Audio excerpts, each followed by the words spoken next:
Standard 3.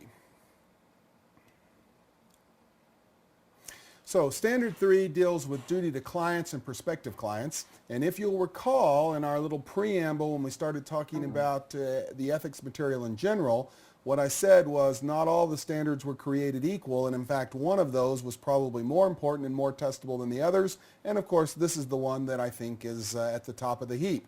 What the ethics material is really designed to encourage is ethical treatment of clients in the investment world. So we certainly want to protect the reputation of the discipline. We want to protect the reputation of the designation and the integrity of the capital markets. But all of that is more or less tertiary to the idea, or supporting of the idea, really, of protecting the clients and prospective clients. So this is a big, fat, hairy deal, as the saying goes. So anyway, let's move on. What you're going to see is that this is a fairly long standard, has a number of parts.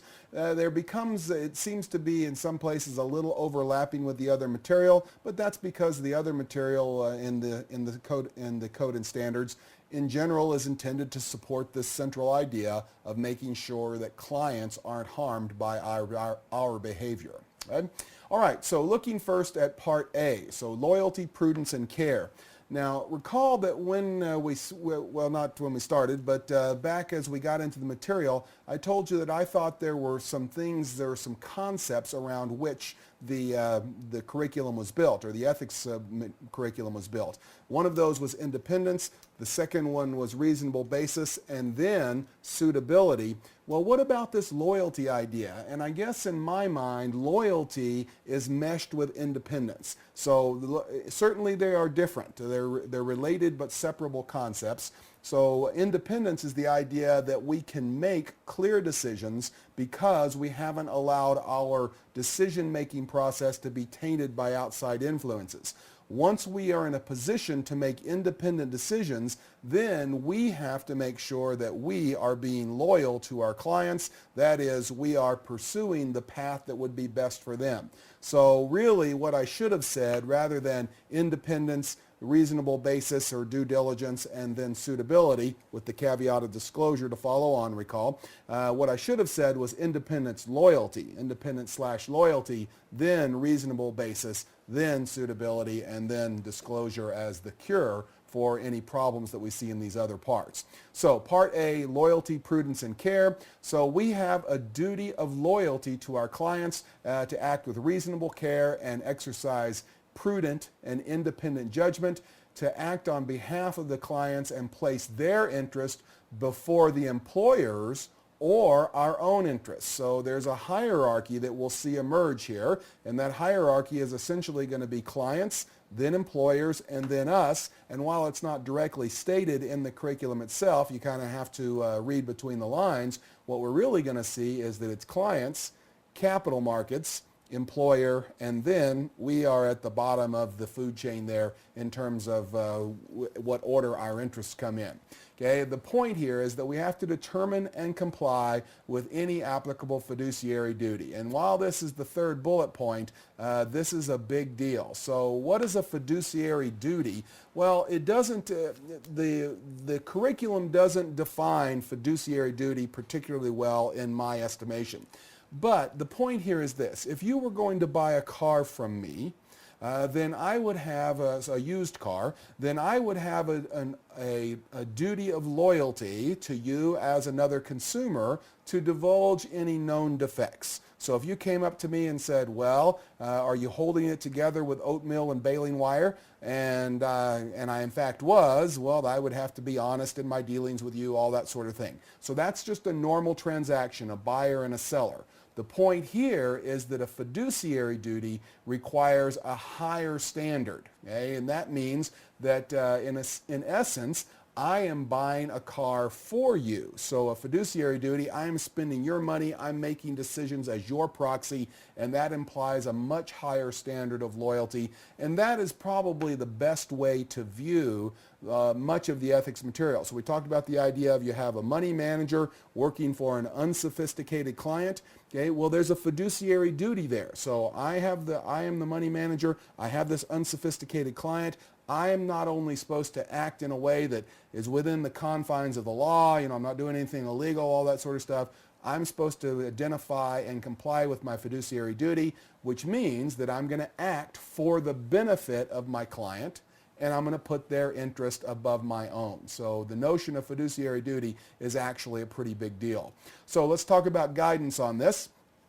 So looking here, we see that when we're taking investment actions, the client's interest comes first. You will not find an exception to this in the curriculum. The client's interest always comes first. Exercise prudence, care, skill, and diligence that a person familiar with such matters would use. Well, this language is actually something that is closely related to something called the prudent investor rule. So when you get to level 2, which I'm not trying to get you there today, but just as a quick insight as to what we're talking about here, we used to have what was called the prudent man rules. And the prudent man rules essentially invoked one type of behavior if you're working under a fiduciary duty. We have migrated in most industrialized countries to what would be a prudent investor rule or something beyond that, which says in order to make decisions, you have to have knowledge. So it implies knowledge. We'll see that it also invokes the notion that we are going to have some portfolio theory involved in our decision-making process. So we have to have prudence, care, skill, and diligence.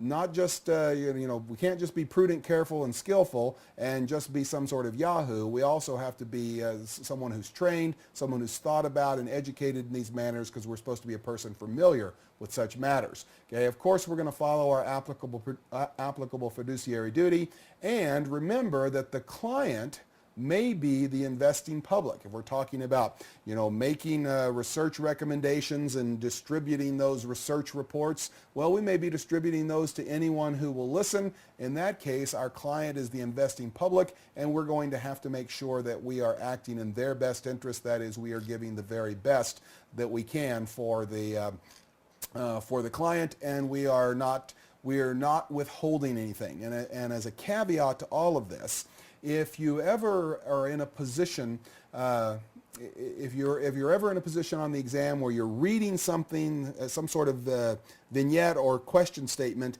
and there is a player in the question who's not saying anything wrong, but is being very careful in how they structure trades and what they say and how they talk to people around them, so that the intent is to not have full disclosure or not to have full transparency. Okay, well, that means that there is a problem. They are somewhere along the line violating this duty. If in no other way, they're violating their duty to the investing public. So if there's something that they should be disclosing, something they know, something that the typical investor would want to know, and they are sort of dancing around the issue, well, then that is not going to be something, that's not going to be someone who is behaving ethically according to these standards. Continuing with the guidance. Okay, we're going to manage pools of client assets in accordance to the terms of the governing documents. Now, we're going to have a lot more to say about governing documents here in the ethics material at level 1. We'll see a little bit of enhancement of that at level 2. But level 3, man, you're going to get blown out of the water with governing document stuff. So there's just a lot of information at level 3 on governing documents. We'll see this referred to in a little while as an IPS, an investment policy statement, and it's coming. You'll see it when we get there if you're not familiar with it now. So make investment decisions in the context of a total portfolio. Now, this relates back to that prudent man, prudent investor rule thing, which we really don't have to have a lot of knowledge of until we get to level 2, where there's a fair amount of information on that. But nonetheless, the notion here is that we are not responsible for the performance of an individual security because we understand modern portfolio theory. So we can go and we have a portfolio that we're managing for, a widows and orphans fund is the sort of the euphemism that people use. Well, it might be that it's appropriate because of modern portfolio theory and low correlations and those types of things to take 2% of that and allocate it to some wigged out limited partnership hedge fund thing, whatever it happens to be. So decisions aren't made on the basis of the security. They're made on the basis of the portfolio, and we still, beyond that, have to consider the suitability in a portfolio context for our client, and we'll see that coming up later. Okay, what about voting proxies? So I remember, not the question itself, but a scenario when I was taking the exam, and there was this money manager, and this was back when we had open-ended exams. That's how old I am. And they said, well, we manage funds to the best interest of our clients, and we don't take a position on proxy votes. Well, that's a direct violation of the Code of Ethics, right? So if you are managing money for a client, so you have a discretionary account, okay, well, you receive proxies, you are responsible for evaluating the issue that has come to the fore with respect to this proxy vote, and then responsibly voting that in your client's interest. Okay, soft dollars, this is something else that if you work a lot in the investment industry, you've probably heard about this already. You're certainly going to get a lot of it at level 2 again, but we really only have it mentioned here a couple of times at level 1. But a soft dollar, just so you'll know, and because you are responsible for it here within the curriculum, soft dollars must be used for the benefit of the client. Now, what's a soft dollar? So I have a portfolio that I'm managing for my unsophisticated client. Normal scenario. Okay, as part of managing that portfolio, I have to initiate trades. In order to initiate trades, I hire a broker. Well, when the broker executes a trade for me, I of course pay them. How do I pay them? I pay them with the client's money. Okay, so that brokerage, that money that I give to the broker is client money. Well, on occasion, the broker will give me something back. Maybe that's some research or something else. So I don't know what it would be. But anything else we receive back, well, I do know what it would be, but it doesn't matter. Anything that we would receive back from the broker in exchange for directing trades to that particular brokerage is called soft dollars. Okay, now how did we get that? So we're getting something from the broker who executed the trade, and what they of course want, their motivation is to keep us sending trades their way. We're paying for that with client dollars. So the client dollars are used to get the trade, they get the trade, and something else comes back. That something else is called soft dollars. Well, who does that belong to? You're paying for it with client's money, so the soft dollars belong to the client and must be used for the benefit of the client is the point. So soft dollars have to be used for the benefit of the client. That's actually one of the, there's a fairly significant reading in the stub material at level 2 where we get to expand on that considerably. So you'll see some more of that as we go through. Okay, what about recommended procedures? Okay, looking at recommended procedures here, we're going to follow all rules and laws, of course. If we're duty to clients will not involve us breaking laws. Okay, establish client investment objectives, which we're going to talk about a little bit more. Okay, we have a responsibility to diversify, dealing fairly with clients in all of our investment actions. We're going to talk about this and some specifics in just a few minutes, just a couple of slides. Disclose all possible conflicts. Okay, so remember I said there's these sort of 3 main things. So it's independence, loyalty, okay, it's reasonable basis due diligence, and then suitability. Well, what if there's a problem somewhere along the line there? So if there's a problem with your independence, you have some securities in your client's portfolio, but you also sit on an advisory board or something. Well, the cure for many of the problems would be to make sure that we have fair and complete disclosure, and we will see much more on this before we're done with the ethics material. So, and then of course vote the proxies. Well, we already said you can't come up with some policy that says, oh, we don't vote proxies because we just run the money. Okay, well, that's like coming up with a policy that says, oh, we don't look out for the client's best interest. Okay, you can't do that. So you got to make sure you're voting the proxies. Continuing with the recommended procedures.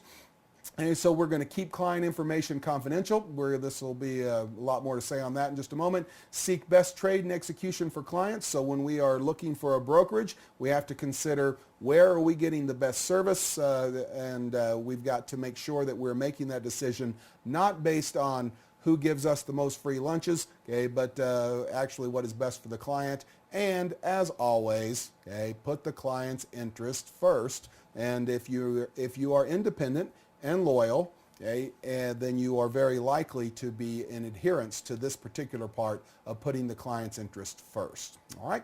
Okay, so that is standard 3A, the first part of this big standard 3 that I think is, has so much of the testable material. Let's move on to part B, okay, which deals with fair dealing. So fair dealing simply says we have to deal fairly and objectively with all clients.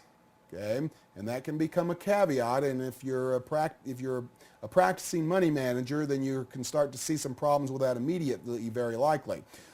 So deal fairly and objectively with all clients when you are providing, okay, this investment analysis, when you're making recommendations, when you're taking action, okay, or when you're engaging in any of your professional activities. Okay, so it doesn't really matter what you're doing. This is basically a way of saying if you're engaging in professional activities, then you have to deal fairly and objectively with all of your clients. Now, what does that mean? How about some guidance on it? Okay, well, this means that we cannot discriminate against any client when disseminating investment recommendations, for instance, or taking investment action. Now, it is important to understand that this idea that fair does not mean equal. So we're not necessarily obligated to treat all clients exactly equally, but we do have to treat them all fairly. So what does that mean? For instance, you can have, a brokerage account that gets one level of service, and then you can also have the gold-plated service. Okay, well, that's okay as long as it's disclosed and you don't disadvantage any client in the process. So you say, well, here's the cost of the gold-plated service. Okay, we're not, doing anything to the detriment of disadvantaging any of the other clients. And if you want to pay for the gold-plated service, then you can have access to that also. So different service levels are okay, but we can't have a different service level that says, okay, we're going to give all the good securities to this group and all the leftovers for this group. All right, so fair doesn't mean equal. So we don't, we have, and in fact, what we're really doing here is striving for fairness. So when we talk about, disseminating investment recommendations, we're going to try to get those out simultaneously. And of course, in the electronic world we live in today, that's getting easier and easier to do. But nonetheless, we're going to strive for fairness. Fairness doesn't mean equal. We can have different service levels, but we can never disadvantage one group of clients. So keep that in mind. Some more guidance on this with respect to investment recommendations. All clients must have a fair chance to act on every recommendation.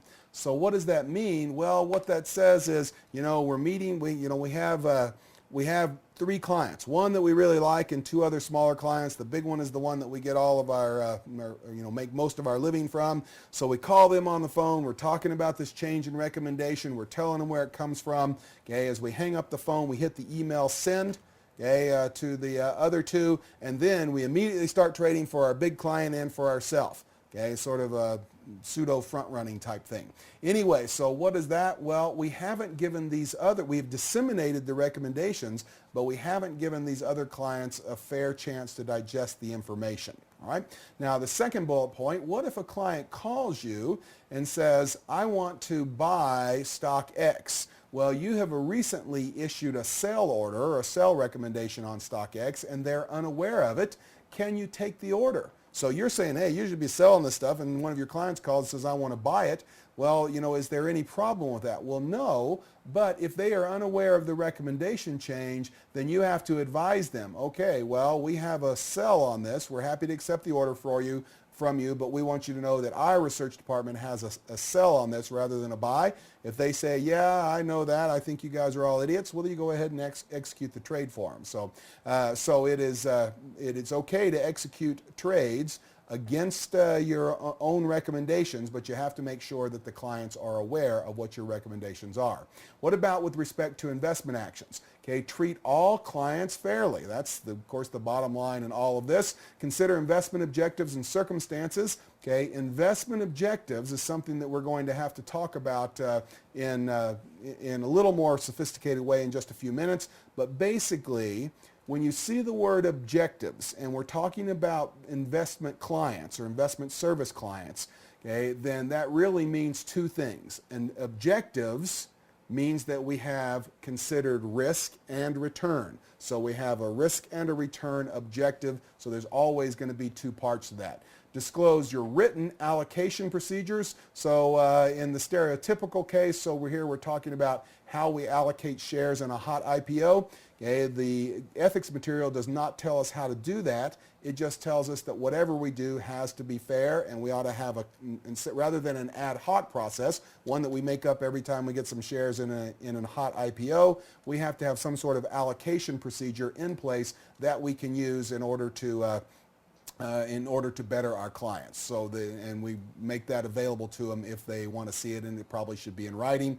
And we can't disadvantage any client when distributing hot issues. So, the dilemma there is you have some clients that reward you based on performance, some that reward you based on assets under management. You get an allowance of some shares in a hot IPO. We all know about IPO underpricing. Well, what you would want to do, your personal proclivity would be to take those shares in the hot IPO. Well, your personal proclivity would be to put them in your own portfolio. But if you weren't going to do that, you would want to put them into the portfolio of the customer that rewards you based on performance, okay, and not into the one that rewards you based on assets under management. Okay, well, that would be disadvantaging one of your clients in the allocation of these hot shares. So you can't consider whether you like clients or how they compensate you or those types of things in your allocation process. We don't know what the allocation process is. They don't tell us in the ethics material, but they do tell us that it can't disadvantage any of the individual clients.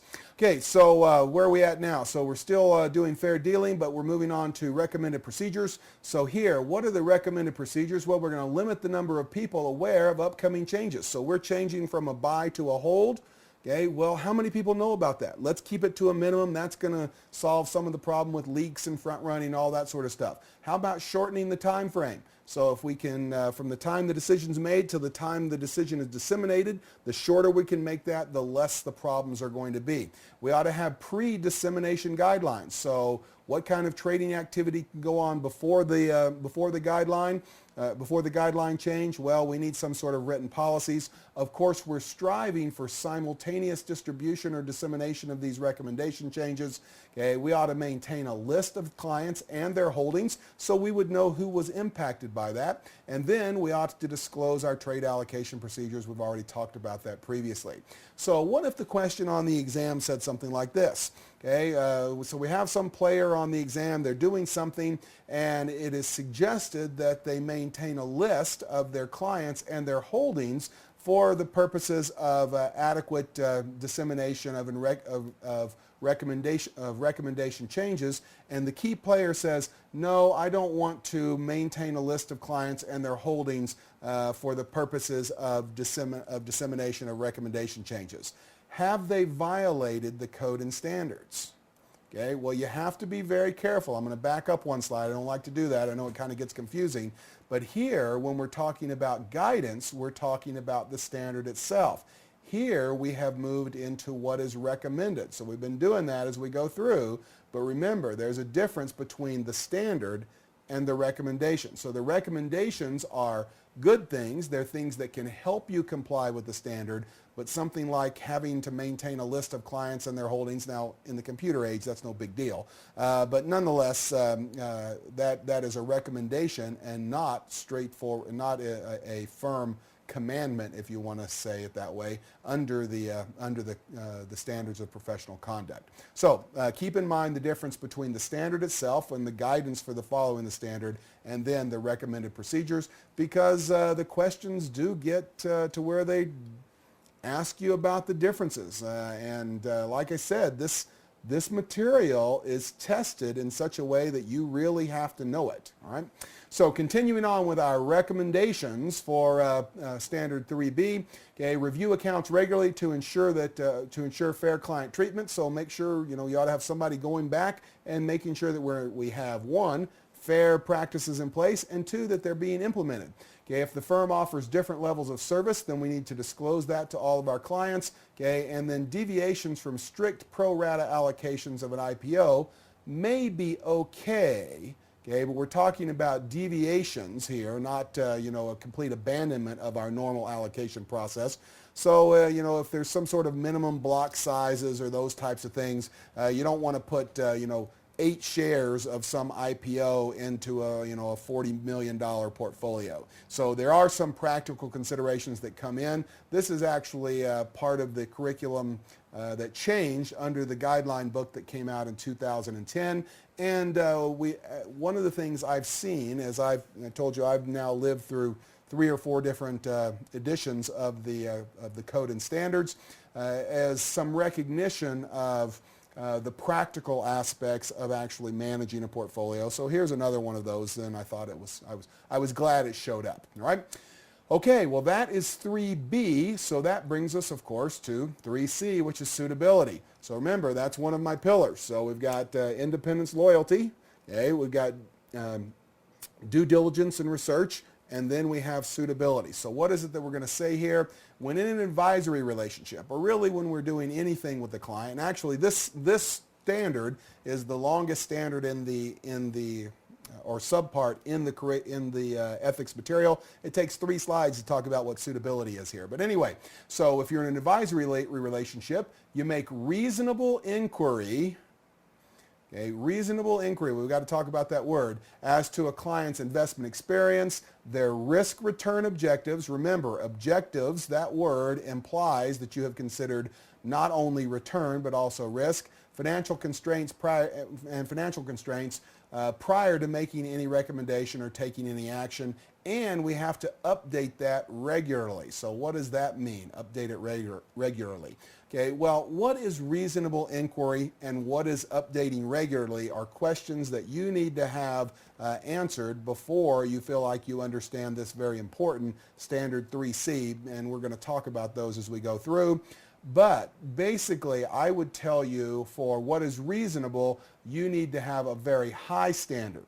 Okay, so there has to be serious and effective investigation of the client's circumstances. And then we have some good guidelines for you on what it means to update regularly. But the regular part is easy. What does it mean to really have effective update is something that you're going to have to be careful about. Continuing on with discussion of the standard itself, okay, we have to ensure that an investment is suitable to a client's situation and consistent with the written objectives. Okay, so the written objectives, and we're going to talk about that again in a moment in the form of an IPS, investment policy statement, before you do anything. Make recommendations, take action, that sort of stuff. So there is a fundamental and a technical standard expressed here. The fundamental standard is one of suitability. Oh, I have investigated this security. I think that it offers a good risk-return trade-off. It has good portfolio characteristics for this client. Then you also have to ask yourself, is it in compliance with the written objectives? Okay, so there's a fundamental standard, an economic standard. Well, from what I know about the security and my research on it and what I know about portfolio theory, yes, this is suitable, but it also has to be in compliance with the written objectives. Okay? And of course, suitability is always going to be addressed in a portfolio context. So the portfolio context essentially means that we are going to look at modern portfolio theory, MPT. So if you're truly new to the CFA world and to the investment world, well, modern portfolio theory basically here, as described in the ethics material and in the legal standards, at least in the United States, refers to Markowitz theory. So Markowitz theory or portfolio theory are sort of interchangeable names, and of course we are absolutely going to talk about what that is. If you're not familiar with it already, I would imagine that probably most people watching this video will know something about diversification and correlation, all that sort of stuff. But if you don't fret, because we're going to start at 0 and build up more modern portfolio theory. But the point here is we can reduce risk through diversification if we have a portfolio approach to investing, and that's what is being mandated here. Okay, and the final slide for the standard itself, when responsible for managing a portfolio to a specific mandate or a strategy or a style, we can only take actions or make recommendations that are consistent with that particular mandate, style, whatever it happens to be. So if we are managing an equity value portfolio, Okay, well, we can't go out and recommend, something that would be a good investment in a bond. So this is an equity portfolio. It's for value securities, ones that have been beaten up by the market. So we have to stay within those parameters. Even if we think, wow, isn't that a great bond investment? We want to include a bond that's outside of the stated objectives. Then we got to go back and we've got to change the objectives and we got to present those to the client and we got to give them time to react to it and all those types of things. So there's a lot that can go on there. Let's talk about guidance for this rather lengthy standard. So when in an advisory relationship, gather information at the outset and prepare, and this is the first time we've seen these letters, IPS. Prepare an IPS. That stands for Investment Policy Statement. Now, if you're not familiar with the idea of an investment policy statement, we are going to talk about it here. We'll talk about it a little level 2, but there's a lot of it at level 3. I think there's a couple of study sessions worth of it at level 3, in fact. Okay, so we have to have this, and basically an IPS is a written document that governs the investment process, and it does a lot of things. It sets up who is responsible for gathering information, and some of the sort of perfunctory things about the portfolio and all that sort of stuff. We, for level 1 purposes, are only interested in 2 things out of the IPS. We're interested in the objectives, which means risk and return, and constraints, and we will see those constraints in just a moment. So what about the update? Well, it has to be updated at least annually. Okay, now don't fall into the trap of thinking, look, I have this client that I got last year. I went in, I met with them for 3 hours. I gathered their data. I looked, they gave me copies of their tax returns. I looked at their old portfolio, how they've managed it. I spent 3 days digging through this. I created the investment policy statement. Everything's been going great. And then on the anniversary of starting up this account, I call them and I say, hey, Jim, okay, how are things going? Great. Do I need to make any changes? Then you feel like things are about the same? Yeah, well, I'm going to keep on with what we've been doing then. Great. Right? And then you hang up. That is not sufficient. Okay, the update has to be an effective update. So if you see a player in a question that is just having their assistant call or do something else, well, that is not sufficient for the update. There has to be an effective update. There has to be an attempt to probe the client for new information, changes, those types of things, so that we can really know what their circumstances are. Of course, we have to make an explicit decision about whether we're going to use leverage or derivatives in the portfolio. And then if we're managing a fund to some particular index or some particular bogey portfolio, then we have to invest according to the mandate, as we've already said. Okay, what about the IPS? Okay, well, as I've said a couple of times now, the IPS includes 2 things. It has to have some return objectives, and it has to say something about risk tolerance. Of course, if you have a client that has high tolerance for risk and high return objectives, that's fine. If you have a client that has very low risk tolerance, but also has low expectations for return, that's fine also. Okay, and if you have a client that has high risk tolerance, okay, but low return objectives, well, that's probably not too big a problem. Of course, the problem is that nobody wants any risk and everybody wants to earn 25%, right? So anyway, we have to align these 2 things and make sure that we have adequate disclosure, and there may need to be some education associated with that, although most of those types of things we're going to put off to either levels 2 or 3. Now, I said there's 2 things we're interested in out of an investment policy statement. One is objectives, that's what you see on this slide, and the other is constraints. So constraints, what are the constraints placed on this portfolio? Now, there's what we're going to see later on in the portfolio stuff. We're going to see a better listing of the constraints. I realize this is the ethics material. This is where it should show up, but we're going to see a better listing of it. But all of them are included here. There's basically 5 constraints, but they're going to be liquidity needs. So if you're investing for a young couple that has lots of excess cash flow and they're planning for retirement, okay, well, they don't need income from their portfolio currently. They're not expecting any. Their liquidity needs will be low. If you're talking about, again, using personal finance as the example, but if you're investing for a retired couple, they're actually living off their nest egg, well, their liquidity constraints or liquidity needs will be a lot higher. Okay, so what about, expected cash flows, investable funds? That's all going to impact liquidity needs also. time horizon, so how long do they have to invest? Okay, the tax considerations, so what is their tax constraint? Legal regulatory constraints. Now for individuals, these are very low, but if you're talking about a life insurance company, then this is very high, right? So they have a very limited array of things they can invest in, or maybe not very limited, but severely constrained array relative to an individual. And then finally at the bottom, unique needs. And unique needs are by definition anything that should be considered that is not one of the other four things, all right? So that would be for, and again, looking at personal finance, maybe it would be a special needs child. So a child that's going to have to be cared for after the passing of a couple, well, then that is going to be a unique need that would be in there that would extend the time horizon, the portfolio, and that sort of stuff. So anyway, so that would be the constraints. Again, I wouldn't use this list. When we get to it later in the seminar, not today, I will point out very definitely a good compilation of the list of constraints. Okay? All right, so those are all recommended procedures, okay, and that is 3C. That's a big one. Now we can move on to 3D. Now 3D actually has a caveat associated with it that you need to make sure that you understand. So looking at this, okay, when communicating investment performance information, that means we're talking to a client and telling them how they've performed, or the best way to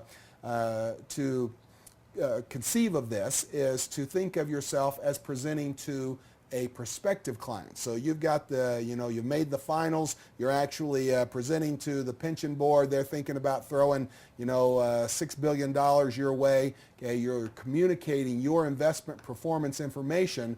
Well, you have the obligation under the code and standards to make a reasonable effort to ensure that the information you give them is fair, is accurate, and is complete. So those are the three words: fair, accurate, and complete. Okay, when you're making investment performance or investment performance presentations. Okay. Now, in a little while, we're going to talk about this thing called GIPS, G-I-P-S. Okay, Global Investment Performance Standards. Okay, that is basically a set of guidelines for making investment performance presentations. How do you gather the data? How do you calculate the returns? How do you present those returns? How much data to use to present them? All those types of things. So we have the GIPS thing going on there. Now, what is the relationship between GIPS and what we see here in Standard 3D? Well, here's the thing to remember. You are obligated, okay, as a CFA candidate or member of CFAI, you are obligated when you're making investment performance presentations to give information that is fair, accurate, and complete. All right? Now, are you obligated to comply with GIPS? The answer is no. GIPS is a tool that you can use to help you do these three things. Okay, so, but there may be other ways that you can be fair, accurate, and complete. So GIPS is something else. We're going to talk about it. It's part of the Level 1 curriculum, so we'll spend 20 or 30 minutes talking about it. That'll be the last thing we do in the ethics material. Okay, and that might be a way to ensure that your information or help you become fair, accurate, and complete. But if you choose not to use GIPS, you still have the obligation to be fair, accurate, and complete. So you can make brief presentations. Now, which is something common in our industry. You're going to get 6 minutes of airtime, and you can't spend, if in 6 minutes of airtime, you can't spend 15 minutes giving the caveats and the backups and all this sort of stuff to what you're doing. But if you're going to make a brief presentation, you have to note its limited nature, and you have to make available more detailed information if the investors would request it. Okay? So this is something else that has been re-emphasized again in this 2010 manual that's come out, a 2010 edition of the Code and Standards, and it addresses a problem that existed before. What do you do if you only have 6 minutes? Well, you can't spend 6 minutes talking about the exceptions to your presentation, right? So somewhere along the line, we got to be able to make a living. So you can make a brief presentation, note its limited nature, okay, and then make other more detailed information available. Okay, so what about guidance here? Okay, well, we can't misstate performance, obviously, and we can't mislead clients. Remember, if we can go into a presentation and everything we say is true, okay, but it's not complete, then we're still trying to mislead clients. So if we go in and say, look, we had a client that had a portfolio with constraints very similar to yours, and over the last 5 years, they've averaged 14%. Okay, well, that could be a factual statement. But if you had 100 other clients with exactly the same constraints, and if you look over all 101 portfolios, the average return was minus 14%, well, then you have still misled that client, right? You've been cherry picking the data, or cherry picking, that's a colloquialism. So cherry picking, you've been choosing the data that makes you look best. Okay, so you can't misrepresent past performance. Okay, remember, it has to be fair and it has to be complete. And complete here is going to be based on the information that a reasonable investor would need to make their decisions. So you can't state or imply, of course, the ability to achieve returns similar to those achieved in the past. That is, of course, a no-no under many state guidelines also. What about recommended procedures here? And so for recommended procedures, we want to consider audience sophistication. So when we read through GIPS and some other of the, when you're reading actually through the manual, they'll talk about disclosing the basic characteristics of the security. But if you're presenting to a pension investment committee and they're considering some sort of large cap equity portfolio investment, spending 20 minutes talking about what an equity security is probably is a waste of time, right? So we do have this nod to consider sophistication, although we would have to make basic characteristics available on request. So we want to use the performance of weighted composites, okay, of similar portfolios. So a weighted composite would mean we're looking at an investor that wants a large cap equity portfolio. We would have to look at all of our other large cap equity portfolios and present data based on that. Okay, again, these are our recommendations. Okay, and now this is something that people sometimes mess up on, and that is that we would have to include any terminated accounts in our presentation. So if we're going to present 10 years of historical data, well, 3 years ago we had a client leave us. Can we pull their returns out of our composites? Well, no, we still have years where we were managing their money in our 10-year history. Well, as long as we're presenting a history that would overlap with the time that they were clients, their information has to be included. Why is that? Well, of course, who leaves? No one has ever called their money manager and said, okay, I'm taking my money and I'm going somewhere else because you're just making me way too much money with way too little volatility, right? You leave because you think you can have better returns and lower risk somewhere else. So if you don't include those terminated accounts, then you are increasing the reported return and decreasing the reported risk associated with them. So you have to include terminated accounts, okay, and you have to, of course, make all the relevant disclosures and, of course, maintain records to support your presentation. Okay, so that is standard 3D. Okay, let's move on and talk about standard 3E, which is the preservation of confidentiality, and I'm proud to report the last part of this relatively long standard 3 duty to clients. Okay, so here we're talking about preservation of confidentiality. We've already referred to that a couple of times as we've gone through the material, but remember, we're going to have to keep current and prospective clients' data, okay, confidential. So in the financial industry, of course, we have access to lots of people's confidential information. Okay, well, it is confidential. We have to maintain that confidentiality. Now, there are some caveats where that may not be possible. Okay, if there's illegal activities that are suspected, okay, well, that may be a reason to step outside the bounds of this confidentiality. In some countries, it would be required, okay, by law that you would report that. Okay, so if the disclosure for any reason is required by law, then you have to disclose, okay? Or, of course, if the client or prospect allows you to disclose, they say, you're having lunch with one of your clients and the fundraiser from some charity, and he looks at you and said, would you mind sending them a statement of my account? Or, well, I don't know why they would do that. But nonetheless, if they did, the client says, sure, you can send them that information, then, of course, you can send them that information. The client has authorized you to extend that confidentiality. Okay, so what about some guidance here? In some cases, it may be required by law to report activity. So This could be some sort of money laundering activity in some countries would be required to be reported. Okay, the standard extends, of course, to former clients. So it's, we said clients and prospective clients previously. Okay, well, just because somebody leaves you, and goes to some other shop, you still have all their historical data about how much they saved and all those types of things. Well, you can't just post that on the internet as soon as they're no longer your client. Okay, now there is an important exception here, and this is sort of a technical element, but technical elements show up on the exam. So and I don't know that this happened, okay, but here's the story that emerges in my head. Okay, there was somebody someone had claimed that a CFA charter holder had done some sort of malfeasant, unethical behavior. So CFAI was conducting a professional conduct inquiry and went to them and said, look, we're investigating you and we need to see the records for your trading activity on this account. And they came back to him and said, whoa, under the standard of ethics, I can't give you that information, right? You're not the client. The client hasn't authorized me to do it, so I can't give it to you. Okay, well, this exception says that you can provide confidential information to CFI for the investigation under a professional conduct program.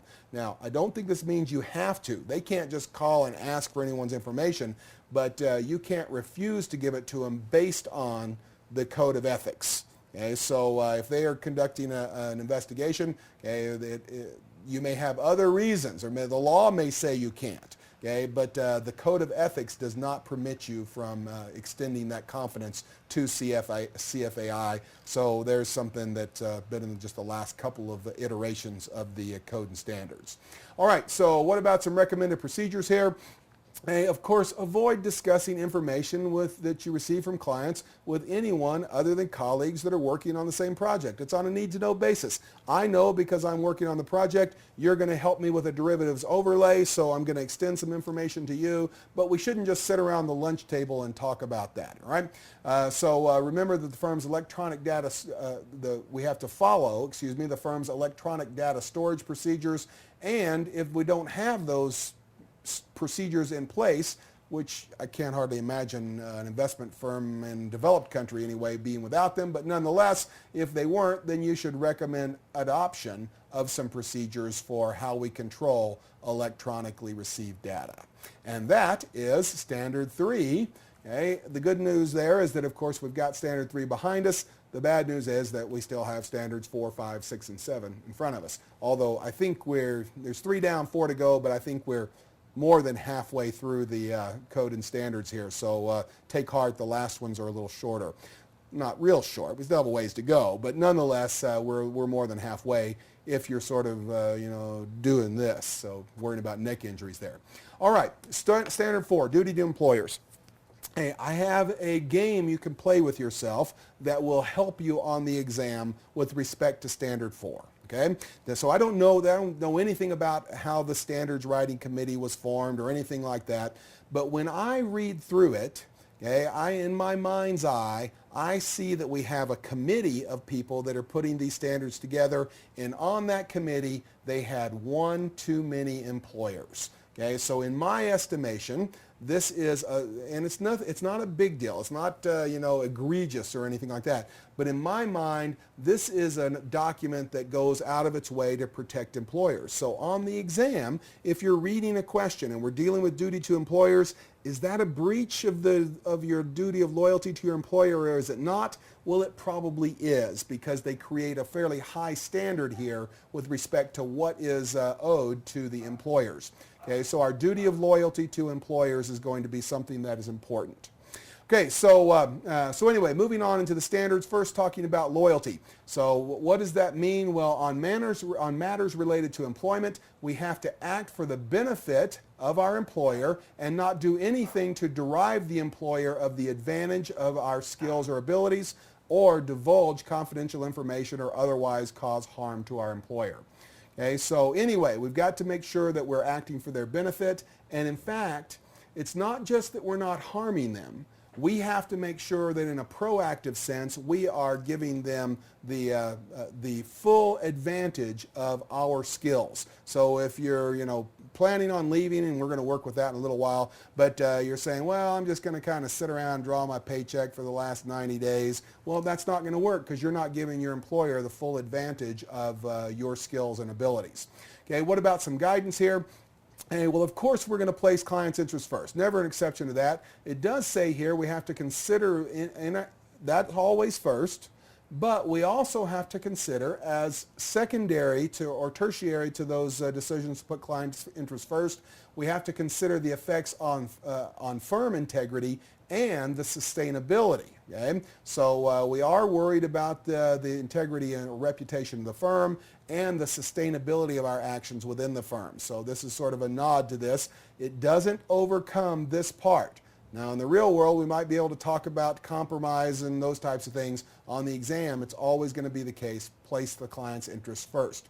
Okay, so, oops, I left out the first part, so that's going to be something important.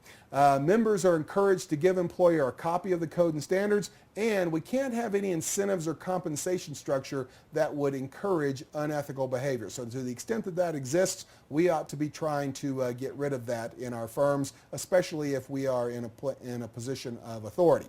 Okay, some more guidance here.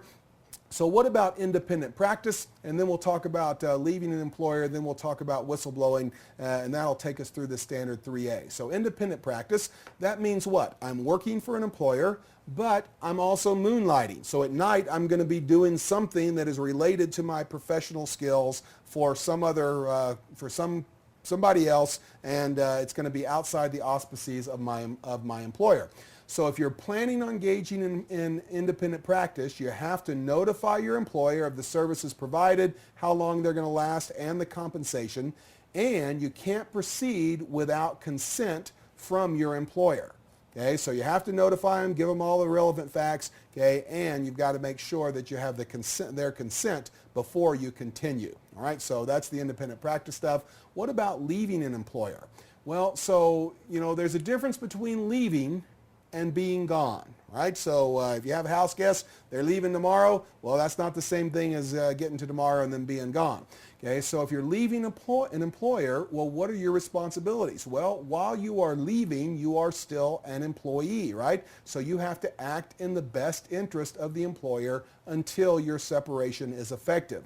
Remember that the employer's records are the employer's records. It doesn't matter what medium it is. If it's on your cell phone, your PDA, your home computer, all that sort of stuff, if it's the property of the firm, okay, then you are obligated to leave it with the firm. Now, once you have separated from service, okay, after you're gone, well, you still know the people you used to work with. So again, think in the case of a portfolio manager.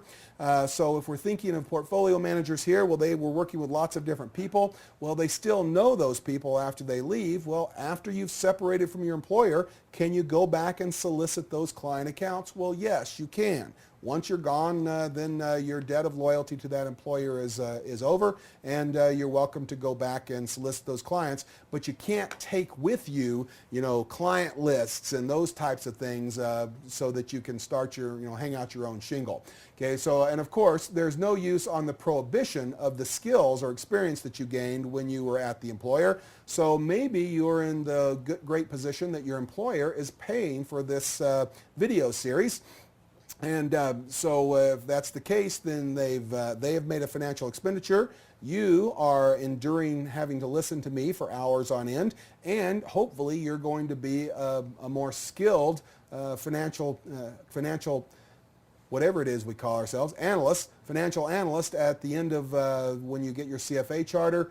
Well, the employer paid for a lot of that. Does that mean you have to do a core dump and not use that anymore? Well, of course not. That's the great thing about being in the knowledge industry. To the extent that you develop yourself, okay, that is you, and you can always take it with you. All right. Finally, what about whistleblowing here under guidance? And that'll take us through standard 4A. So here, what if you see something going on that is not kosher or is not within the code of ethics? Okay, can you blow the whistle on your employer? Well, this is permitted only okay, if it is done to protect a client, all right, or protect clients. So, or excuse me, protect clients or the integrity of the capital market. So if there's not one particular client, but capital market integrity is at stake, well, then you can blow the whistle. The thing to remember is you can't do it so that you can write a book about it, okay? So it's not permitted for the reasons of personal gain, okay? You have to be doing it to protect clients or to protect the capital markets. All right, that is standard 4A. Let's move on to standard 4B.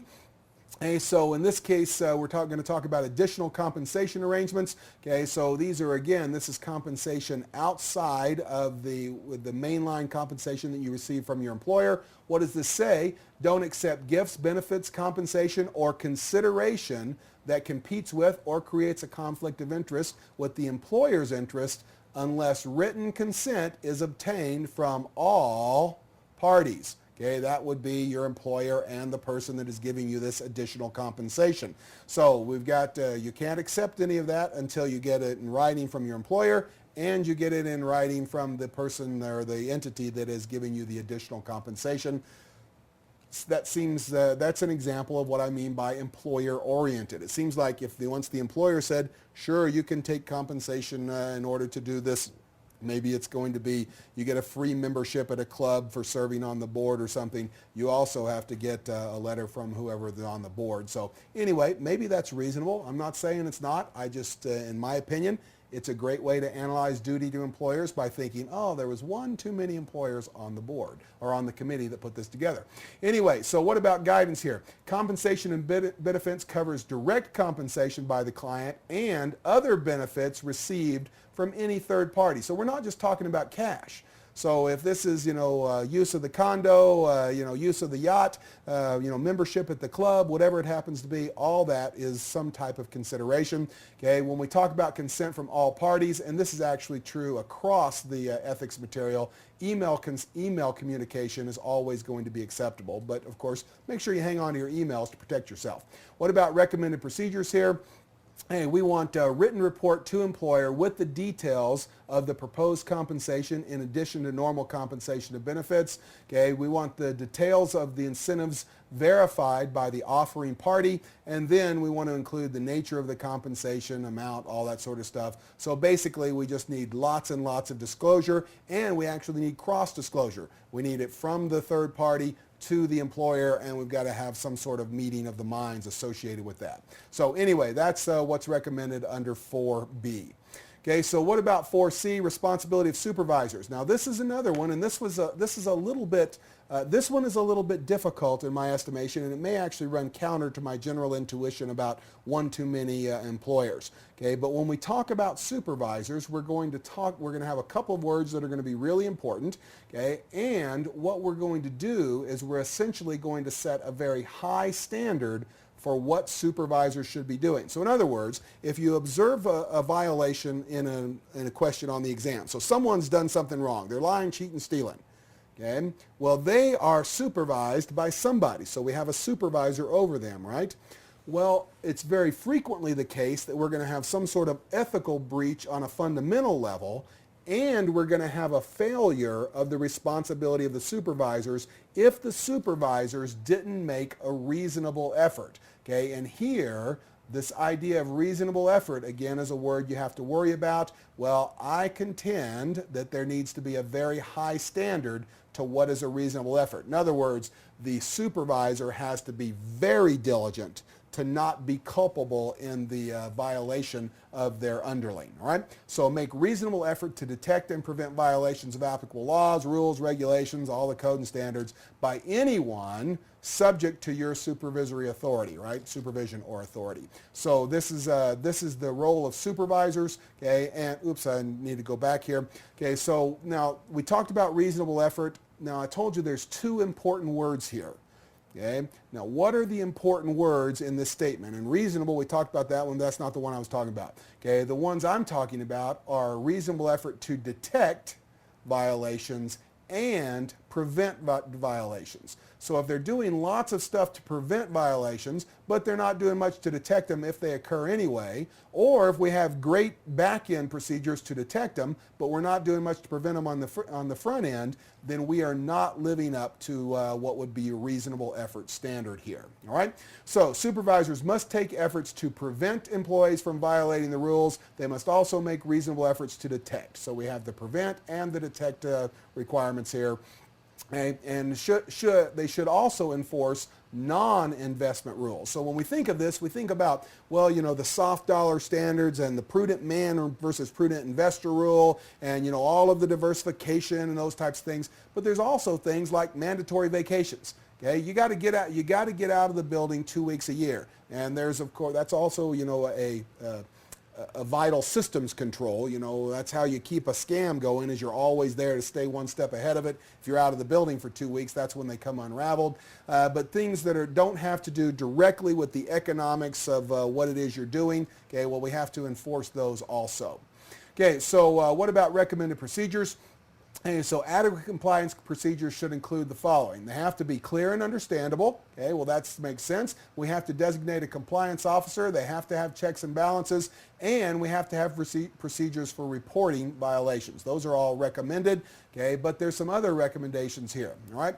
So when we think of this, we say, well, what should the supervisor or compliance officer be doing? Well, they have to distribute procedures and update those periodically. So distribute and update. Okay, down here, the third bullet point, review employee action. Well, that's a big one. Okay, and then promptly initiate procedures if a violation has occurred. All those represent a high standard. What bothers me here, and what I've seen previously, is this idea of continually educate staff. So the notion that there's a player in the problem there. You have the supervisor, and we have some new MBA freshly minted coming out of school, and well, you're going to be working in my department. Here's our compliance manual. I want you to read that, and if you have any questions, you can either come back to me or you can go talk to the compliance department. But we really want you to read that because we place a high value on ethics.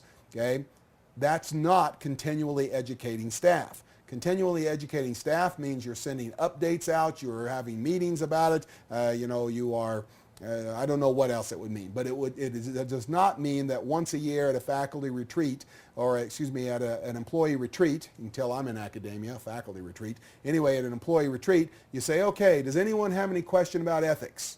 Okay, well, that's not continual education. We have a much higher standard than that is the point. Okay, so what about once a violation has occurred? Okay, well then we have to respond promptly. So if they wait 10 days to do something about it, they didn't respond properly. They have to have a thorough investigation.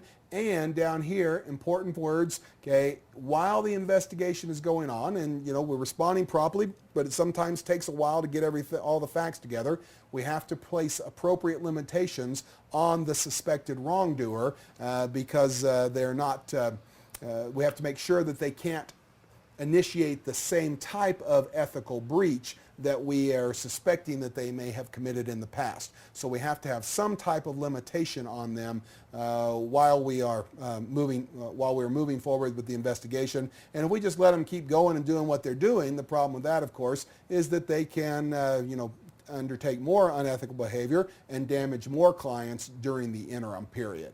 And that is standard 4C.